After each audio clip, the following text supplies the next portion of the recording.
E aí, galera, tudo bem com vocês? Vamos falar de história? Vamos entrar agora no tema da ditadura militar, né?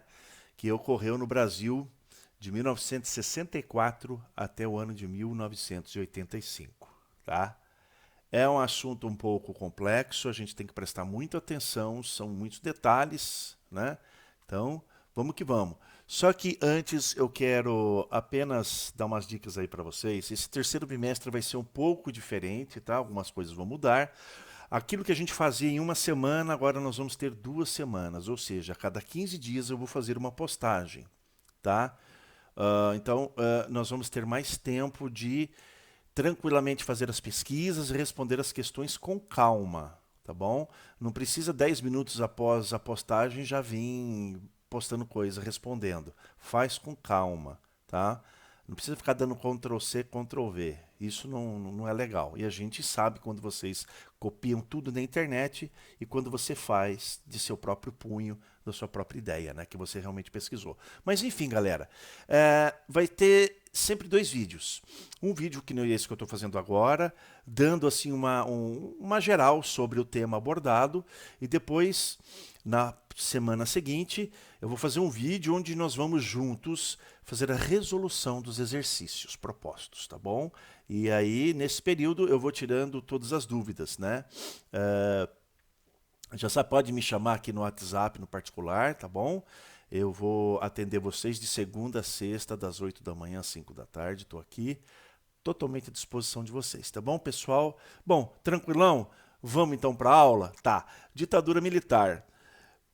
Antes da gente falar em ditadura militar no Brasil, nós temos que entender o contexto mundial em que vai ocorrer essa ditadura, tá bom? Nós temos que entender a seguinte questão, né?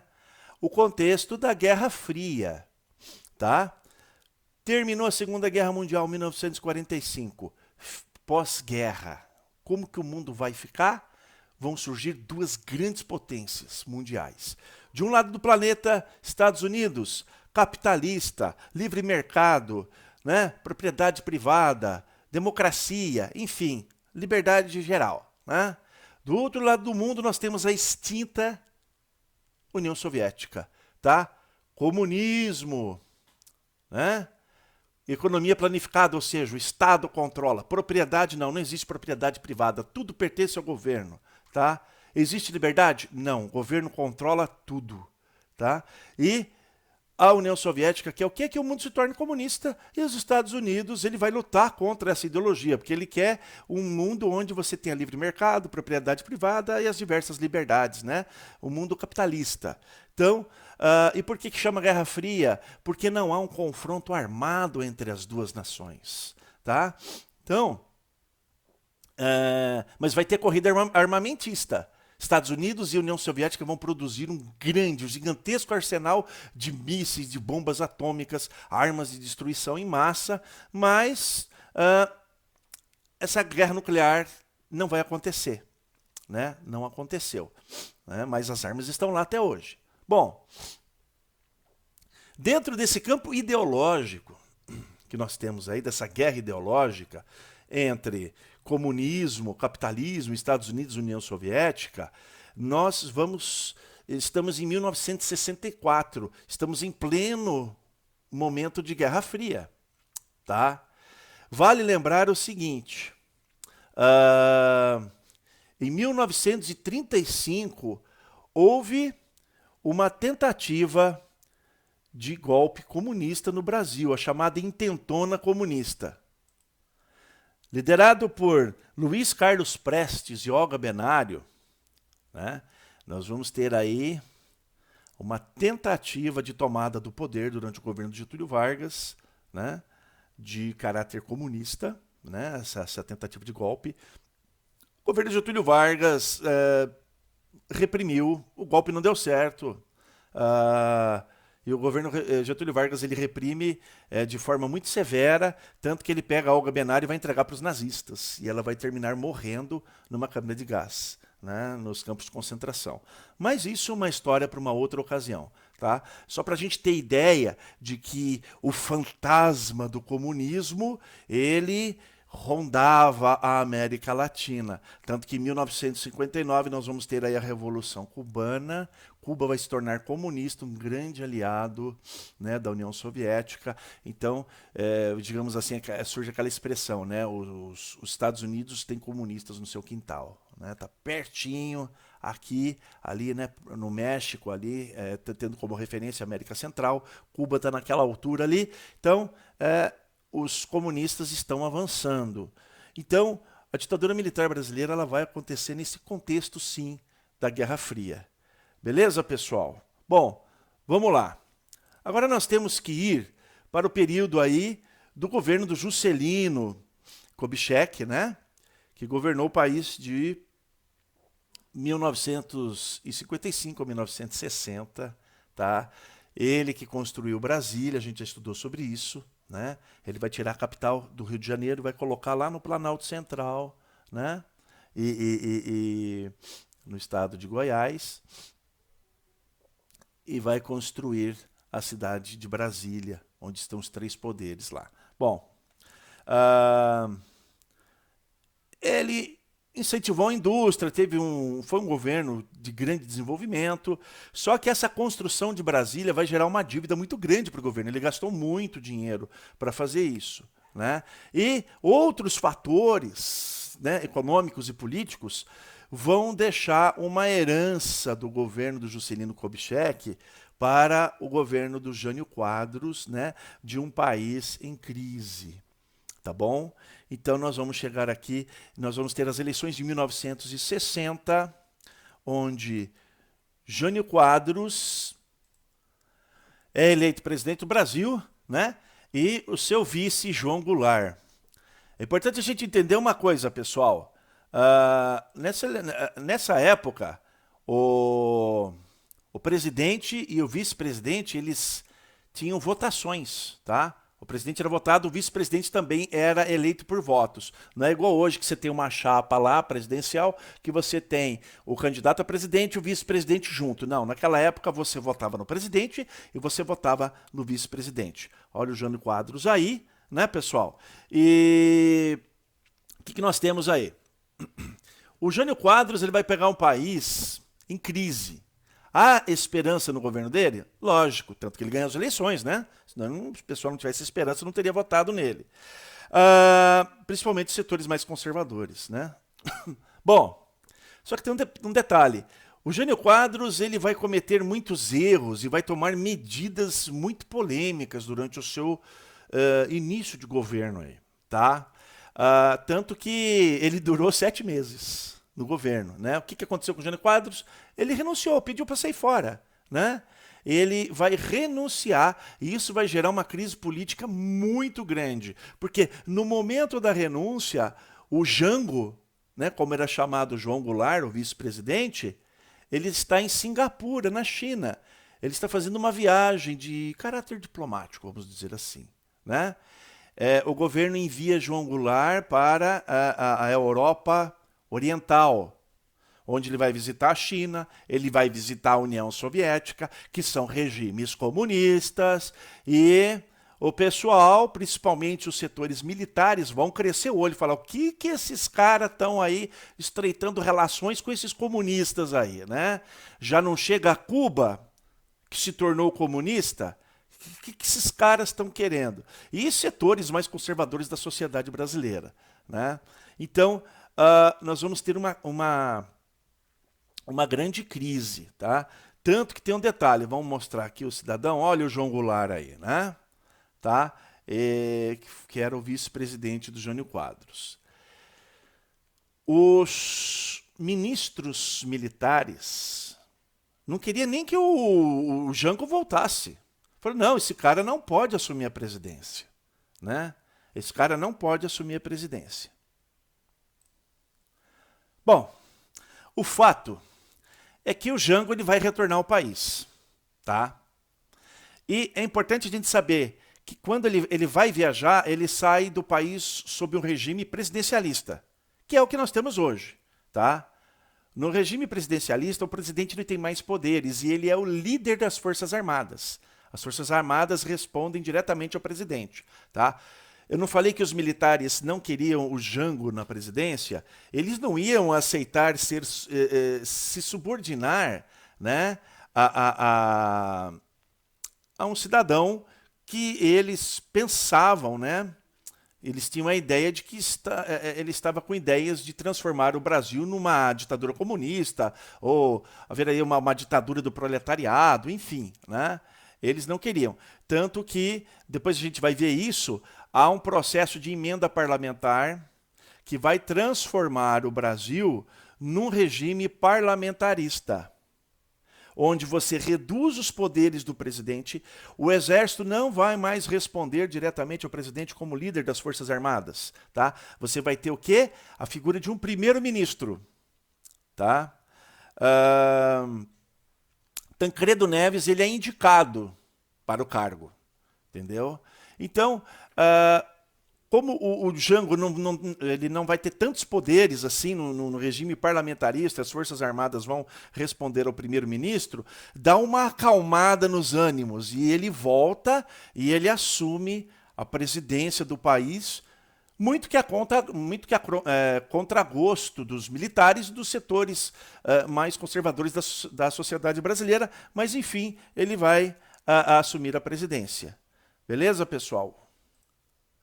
Bom, galera, agora nós vamos entrar no contexto da ditadura militar propriamente dita, né? Entendeu? Vale lembrar uma coisa antes de eu entrar aqui, bem rapidamente, que durante o governo do Juscelino Kubitschek, de 1955 a 1960, houveram 2 tentativas de golpe pelos militares, tá? Então isso já é uma coisa que não vai surgir nesse momento, tá? A coisa já veio andando, né? Como eu já falei, daquela sombra do comunismo que paira sobre a América Latina, né? A questão dos Estados Unidos lá na América do Norte. Então, Cuba se tornou comunista. Então, diante desse fantasma aí, os militares eles já vinham se mobilizando, se movimentando já há um bom tempo. Bom, no Brasil, o período mais recente de ditadura militar ocorreu entre os anos de 1964 e 85, com um argumento de evitar a realização, veja só, um argumento, tá, pessoal? De evitar a realização de uma ditadura comunista no Brasil em período de Guerra Fria. As Forças Armadas brasileiras realizaram um golpe de Estado em 31 de março de 1964, que depôs, ou seja, retirou o presidente João Goulart, o Jango. Ele é destituído de seu poder. Eleito como vice-presidente em 1960, Jango, como era conhecido, assumiu o poder após a renúncia de Jânio Quadros em 1961. Tudo isso a gente já viu, então nós estamos vendo aí o contexto de 31 de março de 1964, onde inicia-se o período, né, de presidentes e de militares do regime militar. Tranquilo até aqui, pessoal? Vamos para o próximo slide aqui, ó. Bom, vocês estão lembrados que eu falei que quando o Jango voltou para o Brasil, ele já volta para um regime parlamentarista? Então, essa ata aqui, né, que foi feita no Congresso Nacional, ela está falando sobre essa questão. Vamos ler ela aqui rapidinho, né? Então, ata número 160 de sessão ordinária vespertina da Câmara dos Deputados. Crise deflagrada com a renúncia de Jânio Quadros ao mandato de presidente da República. O deputado Valdir Simões transmite apelos de presidentes de sindicatos de marítimos e portuários aos chefes militares em defesa da Constituição Federal e da posse de João Goulart na presidência da República. O deputado Pereira Nunes relata comício ocorrido na cidade de Niterói, Rio de Janeiro, em defesa da posse de João Goulart. Os deputados Nelson Carneiro, Aurélio Viana, Clemens Sampaio, Pereira da Silva e Osmar Cunha encaminham a votação de requerimento de adiantamento da discussão do projeto de resolução 27A de 1959, que modifica o parágrafo 3º do artigo 182 do Regimento Interno, permissão de subemenda à proposta de emenda constitucional 1661, parlamentarismo. Olha aí, ó. Todos esses parágrafos, essa documentação aí toda, está relacionado a transformar o Brasil de regime presidencialista a parlamentarista. A gente já falou os porquês, tá bom? Então o deputado Pereira da Silva ainda apresenta requerimento para que sejam tomadas sem efeito né, tornadas sem efeito as prisões do Marechal Lott e de oficiais que se posicionaram contra o impedimento da posse de João Goulart. Então nós vemos aí, né, teve gente que se opôs, que foi até preso, né, um conflito de interesses e de ideias entre setores da sociedade, conservadores e militares, que não queriam a posse do João Goulart, e a Câmara dos Deputados aí articulando para que ele tomasse posse e acalmasse os ânimos no Brasil. Tranquilo até aqui, pessoal? Muito bom. Galera, aqui nós vamos ver o manifesto dos militares contra Goulart. Lembra que eu falei das insatisfações, que os militares não queriam que o João Goulart, o Jango, tomasse posse da presidência? Então eles vão, né, fazer o manifesto aqui. Ó. As Forças Armadas do Brasil manifestam a absoluta inconveniência na atual situação do regresso ao país do vice-presidente senhor João Goulart. Já ao tempo em que exercer o cargo de ministro do Trabalho, o senhor João Goulart demonstrara bem às claras suas tendências ideológicas, incentivando e mesmo promovendo agitações sucessivas e frequentes nos meios sindicais. E não menos verdadeira foi a ampla infiltração de ativos e conhecidos agentes do comunismo internacional, além de incontestáveis elementos esquerdistas. Na presidência da República, em regime que atribui ampla autoridade e poder pessoal ao chefe de governo, o senhor João Goulart constituir-se-á sem dúvida alguma, no mais evidente incentivo a todos aqueles que desejam ver o país mergulhado no caos, na anarquia, na luta civil. Né? A fonte aqui, manifesto dos ministros das três armas contra a posse, né, de João Goulart. Então, pessoal, nós temos uma manifestação explícita das Forças Armadas, através de seus oficiais da mais alta patente, né?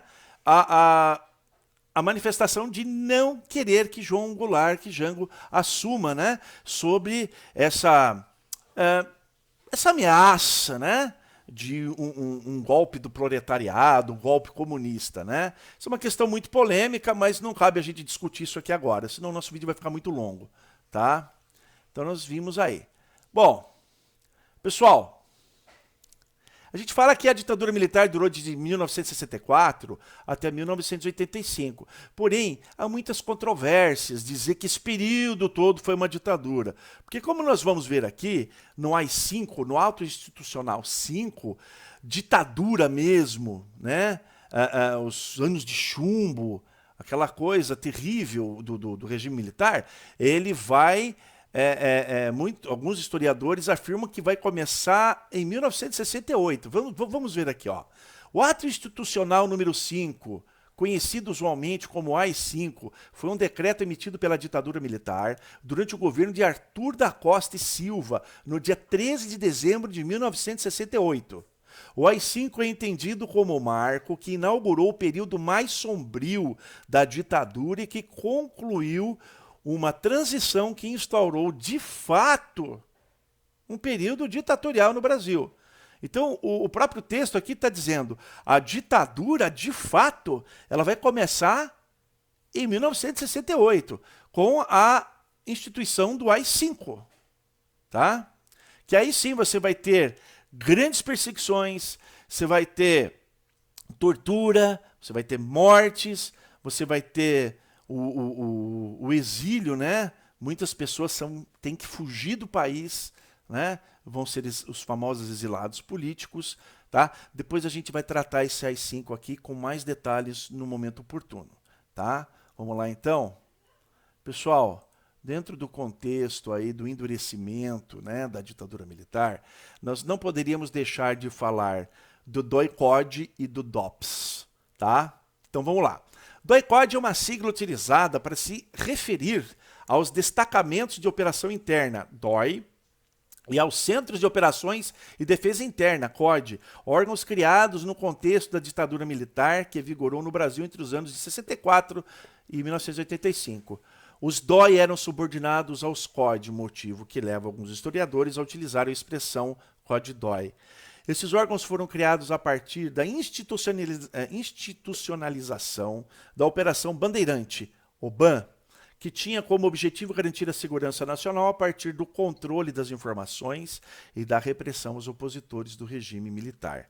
A OBAN resultou na integração de órgãos das Forças Armadas e das polícias federais, estaduais e da Polícia Militar, PM, além de contar com a atuação do Departamento de Ordem Política e Social, o DOPS, né, o tão temido DOPS.